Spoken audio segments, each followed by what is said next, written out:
জামাতকে ভোটে জেতাতে শেষ মুহূর্তের তোড়জোড় হিসেবে আইএসআই এবং পাকিস্তান এম্বাসির রীতিমতো ঘুম হারাম, দিন রাত দৌড়ায় চলতেছেন বিভিন্ন জায়গায়। গতকালকে ঠিক তেমনই ঘটনা ঘটেছে ক্যান্টনমেন্টে। আইএসআই এর বড় বড় অফিসাররা ক্যান্টনমেন্টে এসেছেন সেনা সদস্যদের কনভিন্স করার জন্য, যাতে খুব সহজ করে জামাতকে ক্ষমতায় নিয়ে আসা যায়।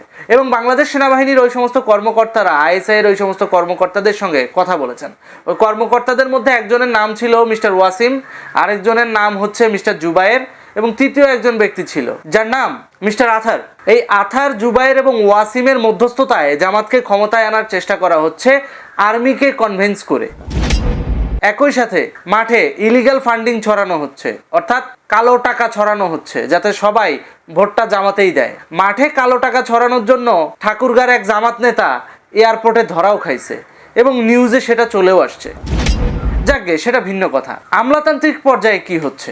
আমলাতান্ত্রিক পর্যায়ে কনভিন্স করে ফলাফল জামাতের পক্ষে নিয়ে আসার জন্য আইএসআই এর যেই সূক্ষ্ম কৌশল, সেখান থেকে বাদ যায় নাই ইলেকশন কমিশনও। গত 5ই ফেব্রুয়ারি নির্বাচন কমিশনে পাকিস্তান হাই কমিশনের কর্মকর্তারা আইএসআই এর পক্ষ থেকে দেখা করেছেন ইলেকশন কমিশনারের সঙ্গে। সব থেকে মজার ব্যাপার হচ্ছে অতি গোপনীয়তায় এই বৈঠকটা হয়, এবং ওই বৈঠকে পাকিস্তান হাই কমিশনের গাড়ি সামনের দরজা দিয়ে নয়, পেছনের দরজা দিয়ে এনে পার্কিং করানো হয়, এবং খুব গোপনে কর্মকর্তাদের সঙ্গে দেখা করে পাকিস্তান হাই কমিশনের ওই সমস্ত কর্মকর্তা বিদায় নেন। তার মানে বুঝতে পারছেন ভেতরে ভেতরে কি ধরনের গেম চলতেছে। পুরো 64 জেলার মধ্যে 58টা জেলায় জামাতের এসপি বসানো। রেজাল্ট ম্যানিপুলেট করতে বেশি সময় লাগবে না জামাতের, এবং এটার পেছনে আইএসআই এর সরাসরি ইন্ধন রয়েছে, তৎপরতা রয়েছে, আর ফান্ডিং আসতেছে পশ্চিমা থেকে। আর পশ্চিমারা এই ফান্ডিংটা এই কারণেই করতেছে কারণ একটা মোটা অঙ্কের বোয়িং বিমান কেনার চুক্তি বাংলাদেশের সাথে যেন ইউনূস সরকার স্বাক্ষর করে, এবং এইটাতে জামাত যেন সামাজিকভাবে প্রেশার দেয় এবং আমলাতান্ত্রিক প্রক্রিয়ায় যেন কোনো জটিলতা না সৃষ্টি হয়। এই জন্য জামাত সক্রিয়ভাবে কাজ করে যাচ্ছে যাতে ভবিষ্যতে তারা ক্ষমতায় আসতে পারে।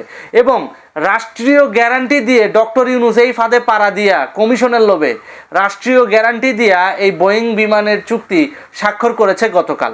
এবং গতকালের এই চুক্তিতে স্পষ্ট বলা আছে যে আমেরিকার সাথে যেই সমস্ত রাষ্ট্রের সম্পর্ক খারাপ তাদের সাথে কোনো ব্যবসা করা যাবে না। তাহলে আমাদের কূটনৈতিকভাবে কি লস হইল? বাংলাদেশ চাইলেও চীনের সাথে কোনো ট্রেড করতে পারবে না, বাংলাদেশ চাইলেও রাশিয়ার সাথে কোনো ট্রেড করতে পারবে না, কারণ চুক্তি হয়ে গেছে রাষ্ট্রীয় গ্যারান্টির সমেত যে যুক্তরাষ্ট্রের সাথে সম্পর্ক যেই সমস্ত দেশের খারাপ, ওই সমস্ত দেশ বা ওই সমস্ত দেশের সঙ্গে কোনো প্রকার বাণিজ্যিক লেনদেন করতে পারবে না বাংলাদেশ। এখন সমস্যা হচ্ছে ভাই, এখন আমি যদি তিতা কথা কই তাহলে তো অনেকের গাত্রদাহ শুরু হয়ে যাবে। আমেরিকার সাথে কার কার সম্পর্ক খারাপ ওইটা দেখে বাংলাদেশের লাভ কি? আমেরিকার সাথে কোন রাষ্ট্রের সম্পর্ক ভালো, কোন রাষ্ট্রের সম্পর্ক খারাপ, ওইটা দেখে আমাদের লাভটা কি? আমরা নিজে বাঙালিরা নিজেরা পরিশ্রম করে খাবো, নিজেদেরটা নিজেরা ইনকাম করে খাবো, এতে আমার আমেরিকার স্বার্থ দেখা লাগবে কেন? আমাদের আমেরিকার স্বার্থ কেন দেখতে হবে?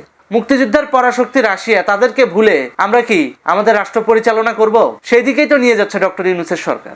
ডক্টর ইউনূস এমন মেটিকুলাস ডিজাইন করে বাংলাদেশের ক্ষমতায় এসেছে যেখানে জঙ্গি হামলা, সন্ত্রাসবাদ, ছিনতাই, চাঁদাবাজি, রাহাজানি, দুর্নীতি এগুলোই প্রাধান্য পাচ্ছে, এবং এগুলাকে টিকায় রাখার জন্য তিনি আবার পশ্চিমাদের সহযোগিতা নিচ্ছেন, এবং ইউএসের সাথে যে চুক্তিটা করলেন এই চুক্তির উপর ভর করে তিনি এখন বাংলাদেশের সবার সঙ্গে বন্ধুত্ব, কারোর সঙ্গে বৈরিতা নয়, এই কূটনৈতিক যেই মহানুভবতা, রাষ্ট্রীয় ডিপ্লোমেসি, সেটাকে নষ্ট করছেন।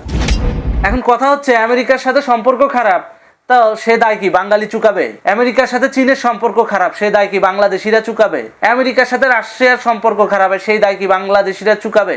আমেরিকার সাথে অন্যান্য দেশের সমস্যা, সে দায় কি বাংলাদেশের? আমাদের এত আমেরিকার স্বার্থটা মেনটেন করতে হবে কেন?